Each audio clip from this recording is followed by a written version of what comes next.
महादेव, मैंने जीवन भर पूरी श्रद्धा और निष्ठा से आपकी भक्ति की है। अब समय आया है कि मैं अपने राज्य और अपने कुल की भक्ति करूं। युद्ध का शंखनाद बज चुका है, सेना लंका के द्वार पर है और मुझे राजा होने का कर्तव्य निभाना है।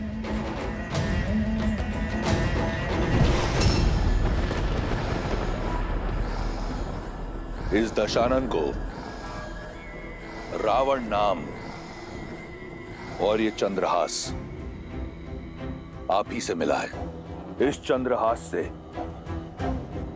मैंने अपने अनेकों शत्रुओं का संहार किया है। आशीर्वाद दीजिए कि मैं अपना वचन निभा सकूं, मेघनाथ को राम और लक्ष्मण का शीश उपहार में दे सकूं। जब तक आपका आशीर्वाद मेरे साथ है, मुझे किसी शत्रु की चिंता नहीं। आशीर्वाद दीजिए कि रावण के रण का आरंभ राम के प्राणों का अंत करेगा।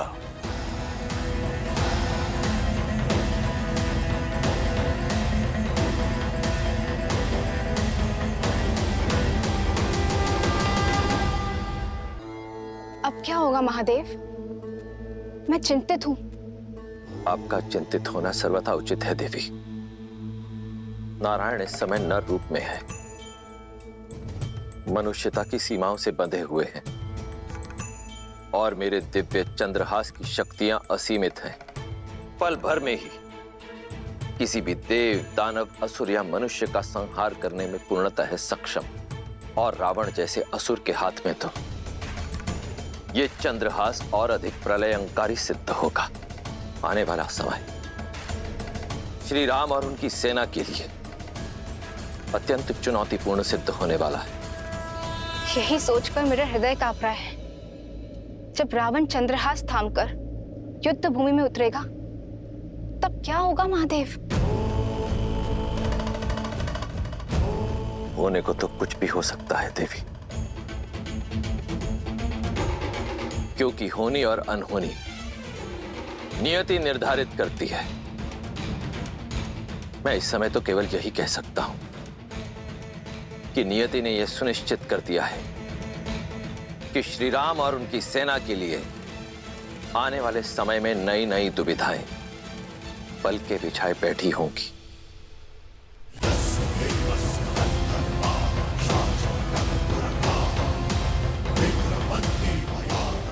जो हमारा सामना नहीं कर पा रहा, वो लंकेश के विरुद्ध क्या टिकेगा?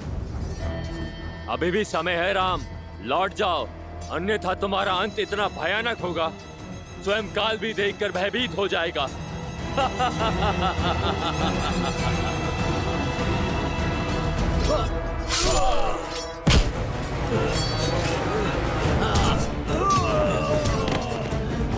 विभीषण जी, आप जाइए, राम जी की सहायता कीजिए, हम देखते हैं इन्हें।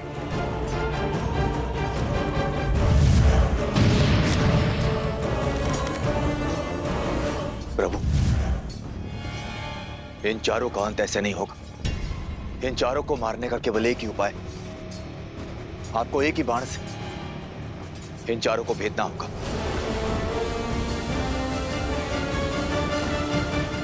विश्वासघाती, तुम्हें देश निकाला नहीं, तुम्हें तो मृत्यु दंड दे देना चाहिए था। मृत्यु दंड! राक्षस कुल के नाम पे कलंक हो तुम, कलंक! घर का भेदी ही लंका ढाएगा। प्रभु, समय व्यर्थ मत कीजिए, अपने राम बाण का उपयोग कीजिए, जो आपकी इच्छानुसार किसी भी लक्ष्य को भिन्न दिशाओं में भेज सकता है। इस विश्वासघाती ने हमारा भेद अवश्य खोला है। जब तक हम एक साथ नहीं आएंगे, हमें मारोगे कैसे?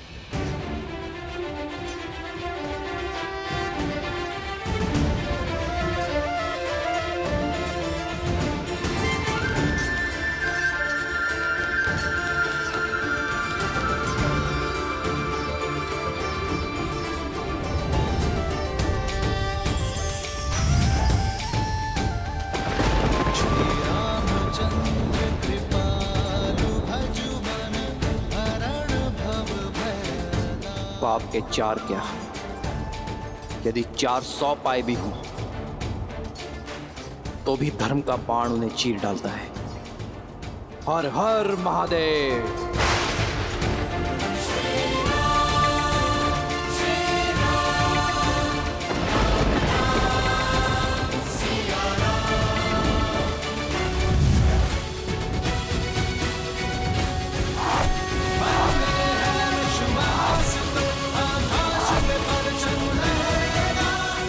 जय श्री राम, जय श्री राम।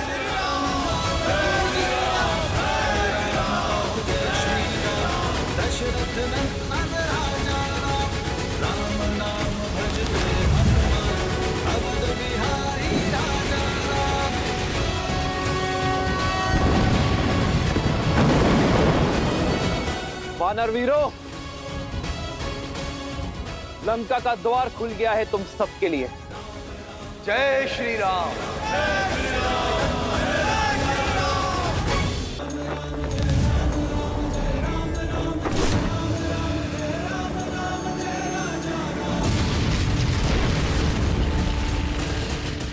वानर वीरों, लंका का द्वार खुल गया है तुम सबके लिए। जय श्री राम।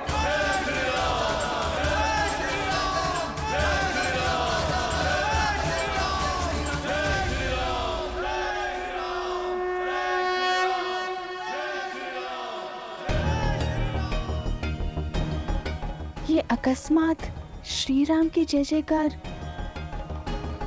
धीमी क्यों पड़ गई?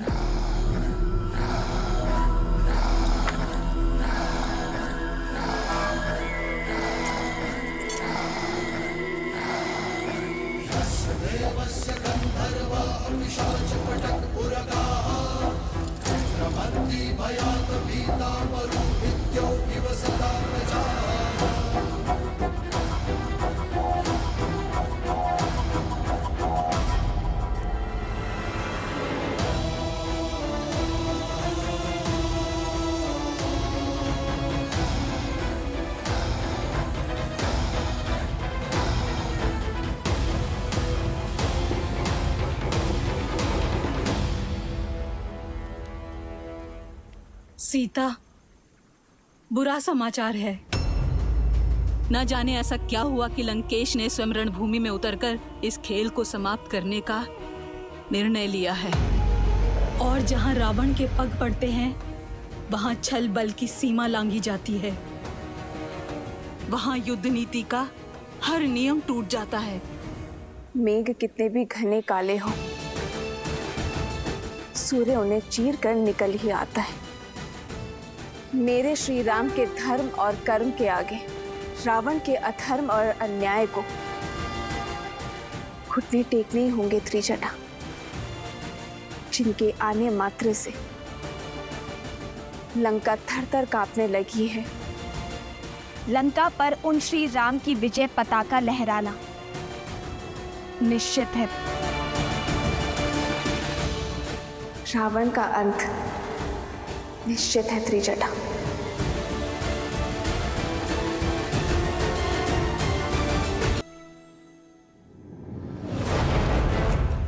राम यहाँ उत्तर की ओर है।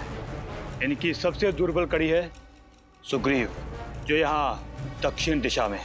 सर्वप्रथम कुंभ और निकुंभ उत्तर से प्रहार करेंगे और सुग्रीव को यहाँ घेरेंगे। किस पर कैसे प्रहार करना है, क्या प्रहार करना है, अब ये मैं बताऊंगा। युद्ध भूमि में क्या होगा, इसकी योजना अब स्वयं रावण बनाएगा।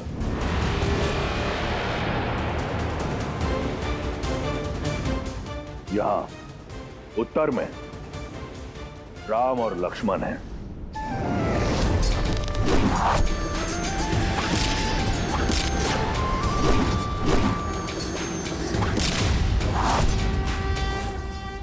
वहां दक्षिण में सुग्रीव और अंगद।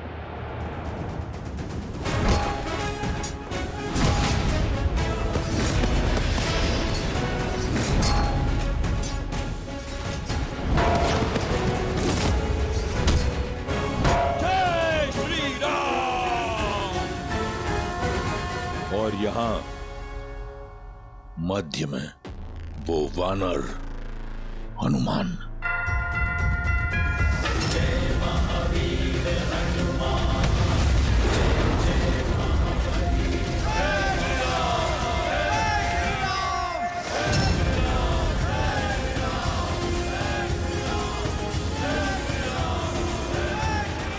जब शत्रु रणभूमि में प्रबल हो तो उसे दुर्बल करने का सबसे अच्छा उपाय है उसके मुखिया पर वार करना। कुंभ, निकुंभ और अकंपन, तुम उत्तर में राम पर आक्रमण करोगे, उसे घेरोगे और उसे युद्ध में व्यस्त रखोगे। स्मरण रहे, केवल व्यस्त रखोगे। लक्ष्मण भी उसके साथ वहां व्यस्त रहेगा। महोदर और कंपन, तुम दक्षिण में सुग्रीव और अंगद की सेना पर आक्रमण करोगे और उन्हें छिन्न भिन्न करोगे। रास्त, तुम अपनी टुकड़ी के साथ पूर्व से आक्रमण करके सेना को उलझाकर रखोगे।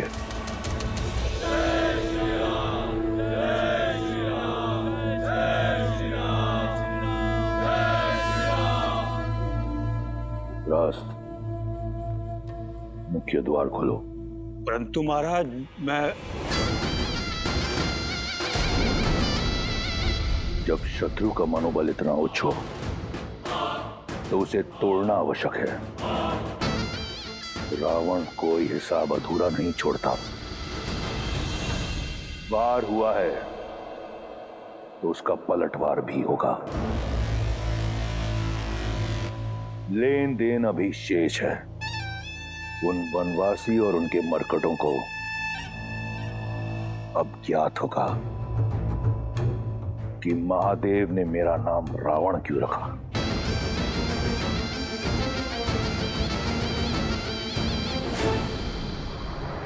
राम राम कहो जय श्री राम, दशरथ नंदन राजा राम। राम नाम भजते हनुमान, अवध बिहारी राजा राम। ओहो ओहो, पग पड़ते श्री राम के जहाँ, शौर्य लालिमा छा जाती। राम नाम का गूंजे गान तो मन में शक्ति भर जाती। ओहो ओहो,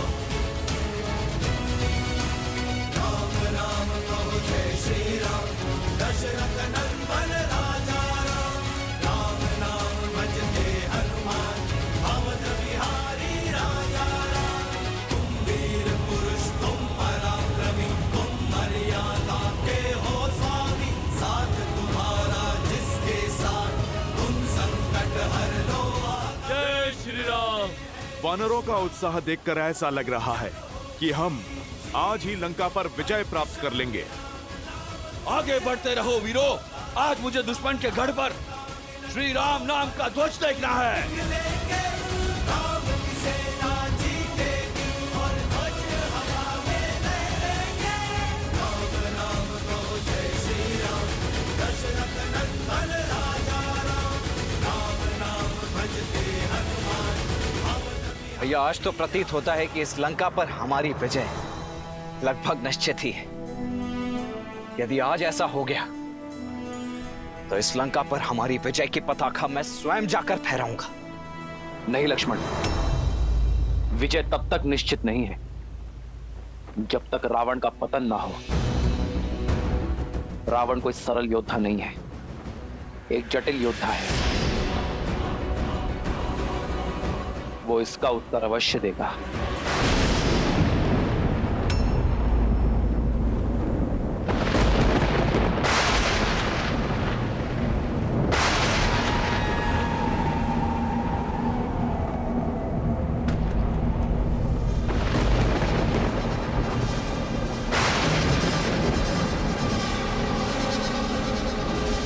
अपने स्थान पर टिके रहो साथियों।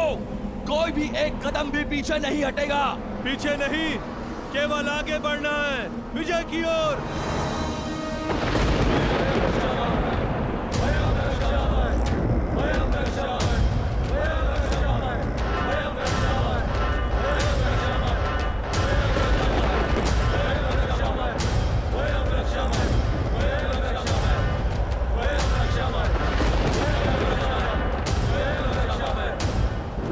ध्वनि और धूल की ये आंधी अवश्य ही किसी नए व्यूह की रचना की तैयारी लगती है भैया।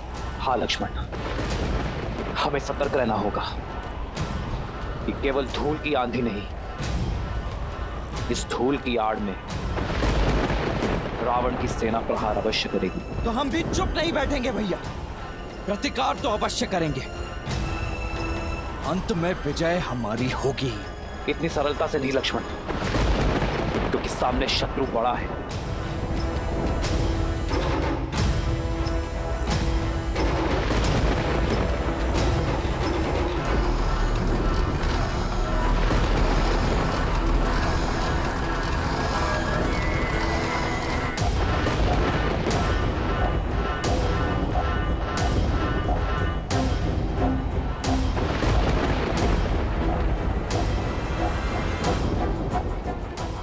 ये हो क्या रहा है?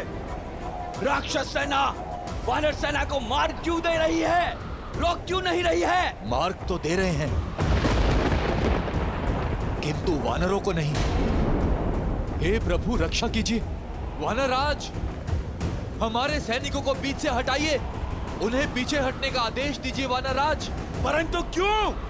क्योंकि रावण आ रहा है, क्योंकि रावण आ रहा है। किसी नियम को ना मानने वाला यम का स्वामी दशानन लंकेश रावण युद्ध भूमि में पधार रहे हैं।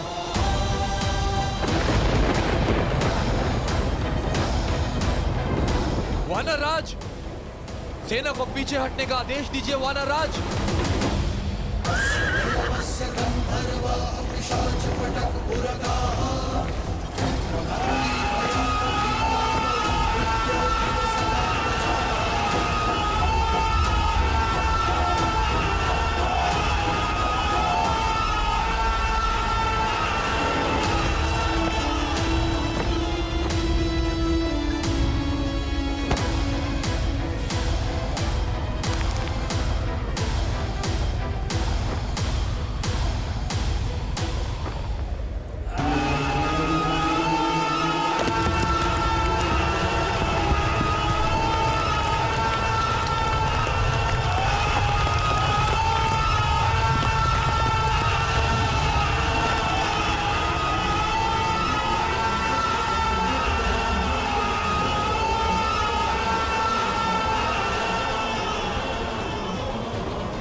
ये रुदान तो माता पार्वती से भी सहा नहीं गया था, और इसी रुदान के कारण महादेव ने लंकेश को रावण का नाम दिया था।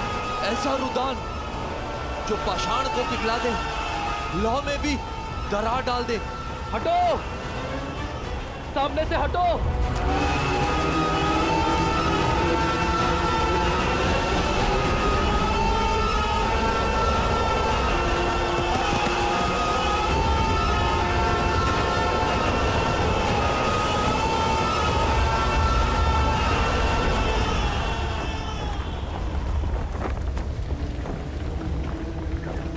प्रभु आज्ञा दीजिए। अवश्य हनुमान, सतर्क रहना। जय श्री राम।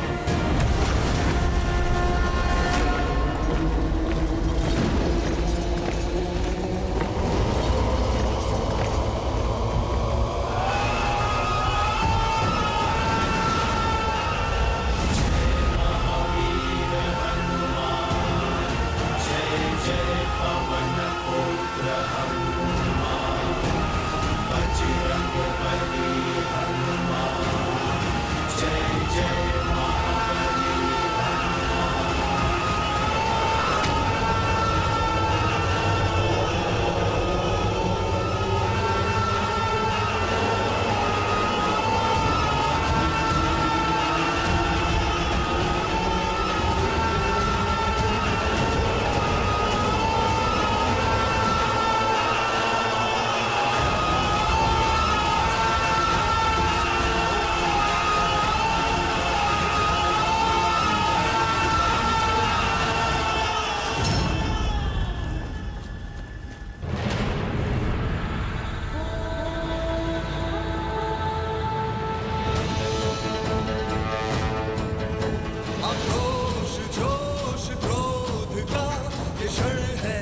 तो ये व्यू रचा है रावण ने।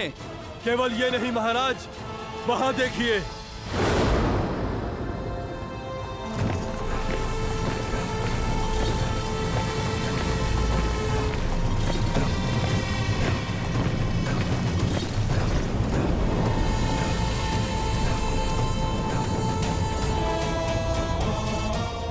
निकम, हमारा उद्देश्य राम को बाकियों से अलग करना है। हाँ, उसके भाई लक्ष्मण को राम से दूर ले जाते हैं और उसके बाद इस लक्ष्मण से मैं निपटूंगा।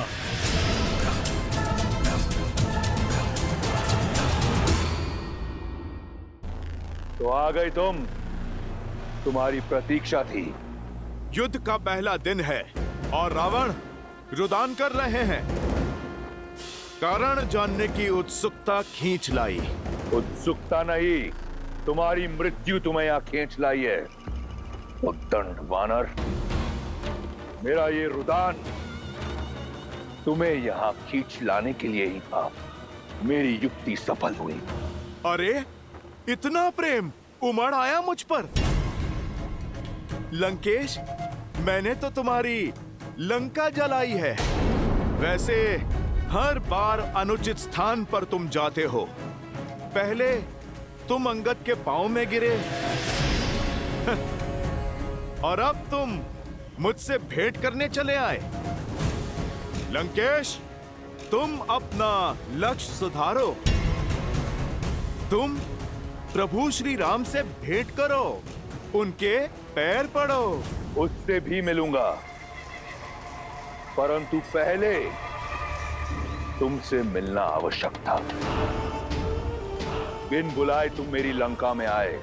लंका की मर्यादा का सम्मान रखते हुए मैंने तुम्हारे प्राण छोड़ दिए। आज तुम एक बार फिर लौटे हो और तुमने मेरे इंद्रजीत को मूर्छित कर दिया। आज तुम्हारे समक्ष लंका का राजा नहीं, एक पिता खड़ा है और तुम्हारे हर वार का उत्तर देने को सज है। आज यहां तुम्हारा संहार होगा वानर, और उस वनवासी को आभास होगा कि लंका की ओर आंख उठाकर देखने वाले की क्या स्थिति होती है।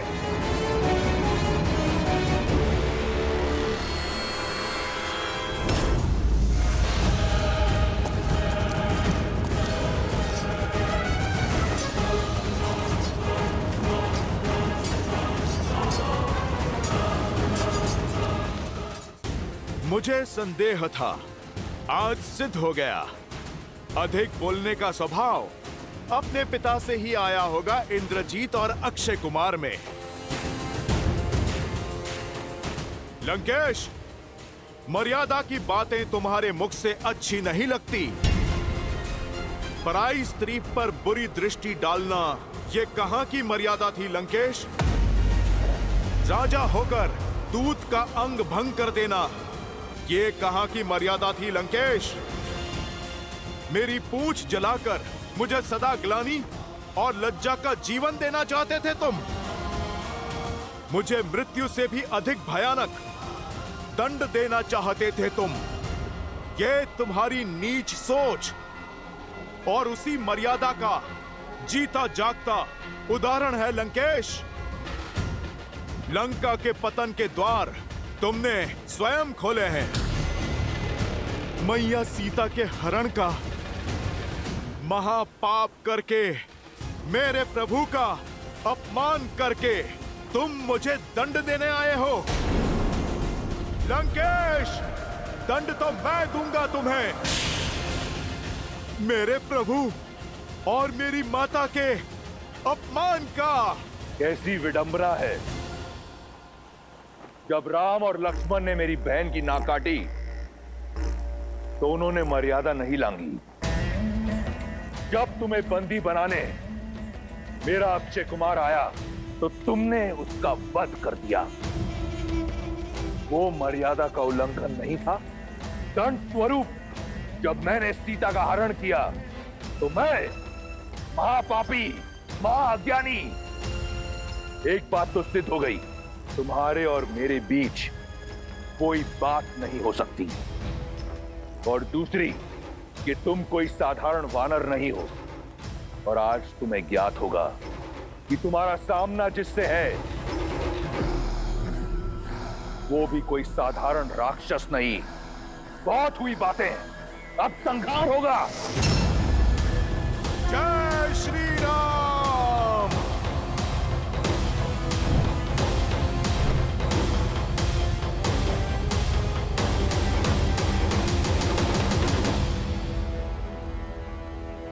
बहुत हुई बातें, अब संहार होगा।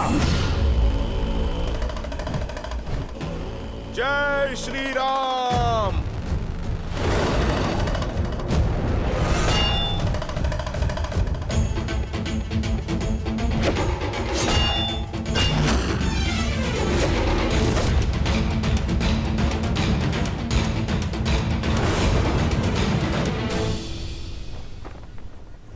कहां दशानन? अरे देख समझ के तो प्रहार करो। बेचारी इस गदा को कोई लक्ष्य तो दो। इसे ये भूमि क्यों चटवा रहे हो?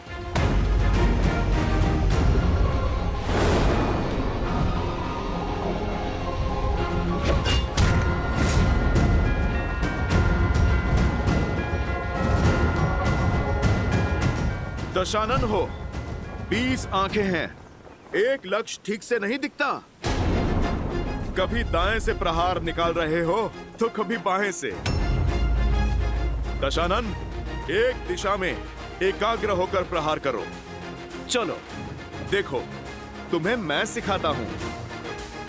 जय श्री राम।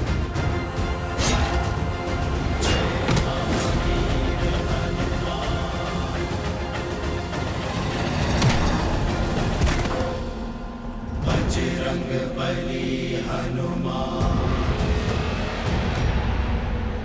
जय जय महाबली हनुमान। सीख लिया प्रहार? प्रभु श्री राम की सेवा में प्रस्तुत हुए हो। कैसा लगा उनके इस भक्त के हाथों से प्रसाद? छिन्न भिन्न कर दो सबको। अकंपन, कुंभ निकुंभ घेर लो इन्हें और अंत कर दो इन वनवासियों का।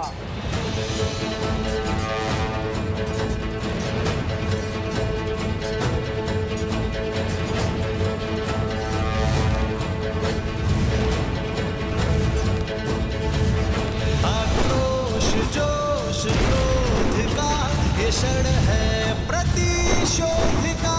ललकार और पुकार का ये क्षण है अति विरोध का।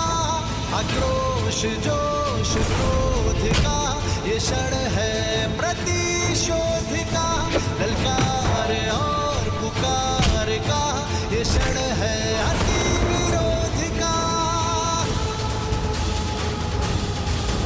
ये युद्ध है, महायुद्ध है, राम शांत रावण क्रुद्ध है, क्रुद्ध है।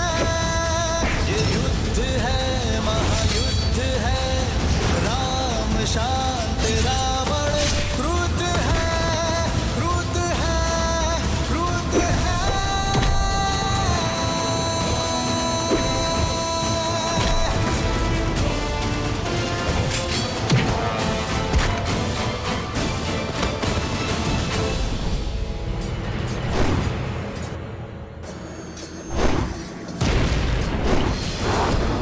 बदमाशी, इसके आगे नहीं बढ़ पाओगे।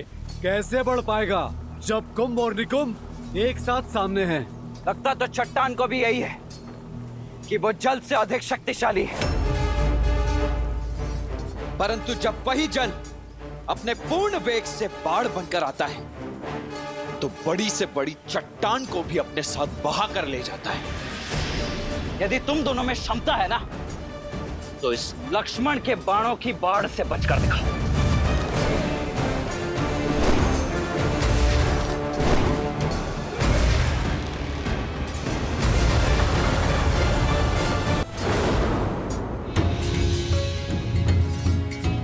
राम राम कहो जय ऐसे पीछे से प्रहार कायर करते हैं। युद्ध में योजना होती है वनवासी, और योजना में भी मर्यादा। शब्दों के ही बाण चलाओगे या युद्ध भी करोगे? मर्यादा समझता हूं, किंतु तुम पर मेरे बाण हैं। मर्यादा नहीं मानेंगे।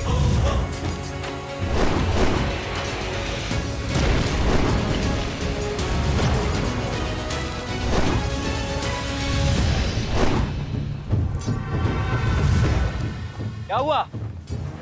हाय लग रहा है, पीछे क्यों भाग रहे हो? बातें तो बहुत बड़ी बड़ी कर रहे थे तुम। भाग कर जाओगे कहां? अब संपूर्ण लंका में यही दृश्य होगा।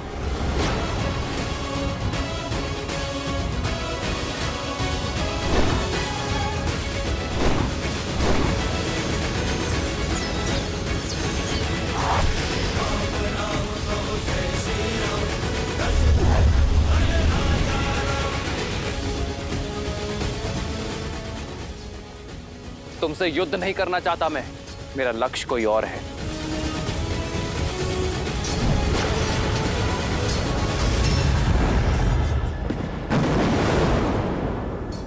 इतनी जल्दी नहीं वनवासी, युद्ध अभी शेष है।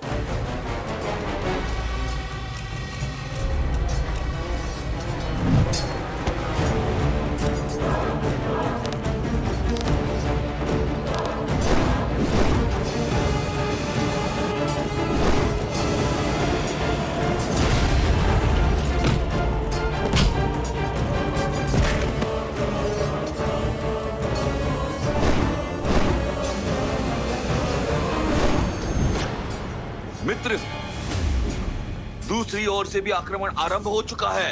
ये हमें घेर रहे हैं। लक्ष्मण, वहीं रुक जाओ।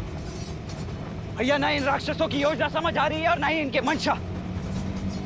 अब आगे क्या करें? आदेश दीजिए। लक्ष्मण, केवल घेरना ही इनकी योजना नहीं है, हम सबको अलग अलग करना भी इनकी योजना है। यहाँ उपस्थित प्रत्येक योद्धा है। यदि प्रहार हर ओर से हो रहा है तो उत्तर भी हर ओर से होना चाहिए। मित्र, तुम अपने सारे वानरों को एकत्रित कर दो। हम अलग अलग नहीं लड़ेंगे। सब पलटवार करेंगे और मध्य में एकत्रित होंगे।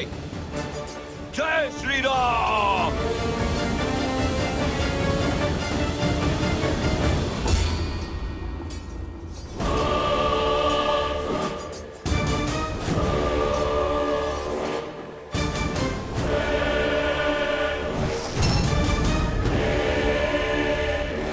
बहुत हुआ ये मरकटों वाली उछल कूद। स्वयं को बहुत बलशाली समझते हो तो आओ, दिखाओ अपना बल। वचन देता हूं, महादेव के इस भक्त रावण के बल का परिचय जानोगे। अद्भुत। लंका के अतिथि सत्कार करने वाले का मनोहार कैसे नहीं मानेंगे। तुमने प्रभु श्री राम के भक्त से कुछ मांगा है, तुम्हें अवश्य मिलेगा। जय हनुमान ज्ञान गुण सागर, जय कपीस तिहु लोक उजागर, रामदूत अतुलित बल धामा, अंजनी पुत्र पवन सुत नामा, राम दुआरे तुम रखवारे, होत न आज्ञा बिनु पैसारे, आपन तेज संभालो आपे, तीनों लोक हाथ में कापे।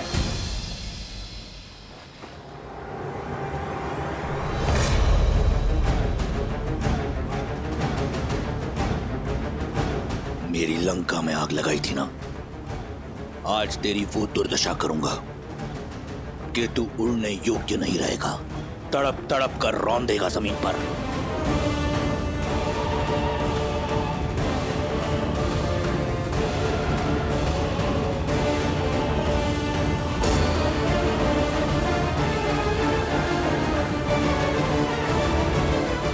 शक्ति देखनी है तो देखो वो बल जिसका एक छोटा सा प्रहार तुम्हारा पुत्र अक्षय कुमार सह नहीं पाया था।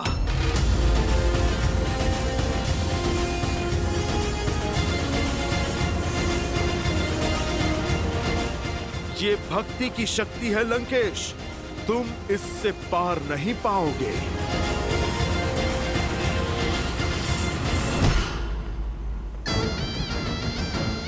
भक्ति की शक्ति तो तुम देखोगे, महादेव के परम भक्त की। जिस नर को नारायण समझकर तुम पूछते हो ना, उसी के समक्ष तुम्हारे प्राण हरूंगा मैं।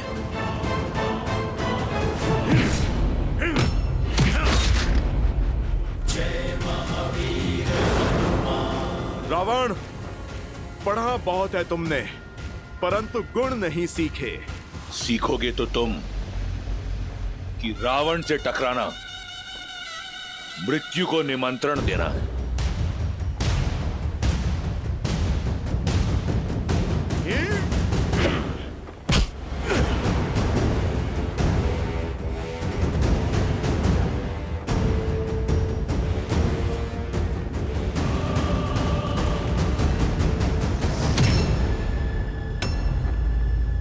स्वयं चले आए मृत्यु के मुख में, उस वनवासी के पीछे। कौन है राम?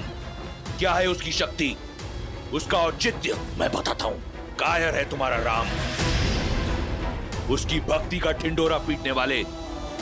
आज तुम्हारे प्राण हरकर उसकी शक्ति का फान तोड़ दूंगा मैं। तुम्हारे राम का आत्मविश्वास तोड़ूंगा और सिद्ध कर दूंगा कि तुम वानरों की बुद्धि तुम्हारे पूंछ में होती है।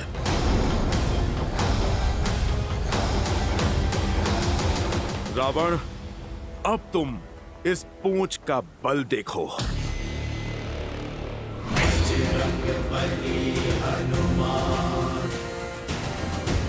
जिसके मन और मुख पर प्रभु श्री राम का नाम हो, जिसके सर पर माता सीता का आशीर्वाद हो, जिसके कर्म में धर्म का वास हो। रावण, तुम जैसा अधर्मी उसका बाल भी बांका नहीं कर सकता।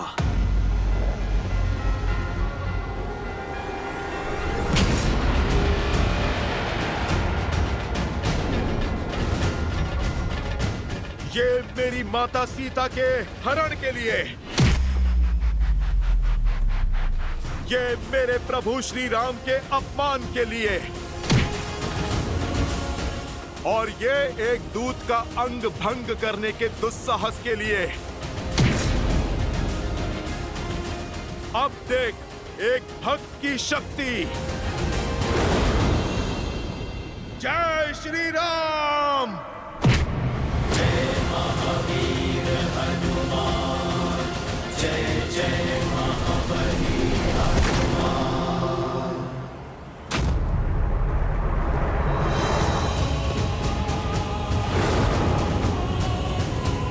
जिनके नाम के नाद से अपना रुदान भूल गए, तुम संतुलन ना रख पाए, उनके समक्ष क्या लड़ोगे रावण?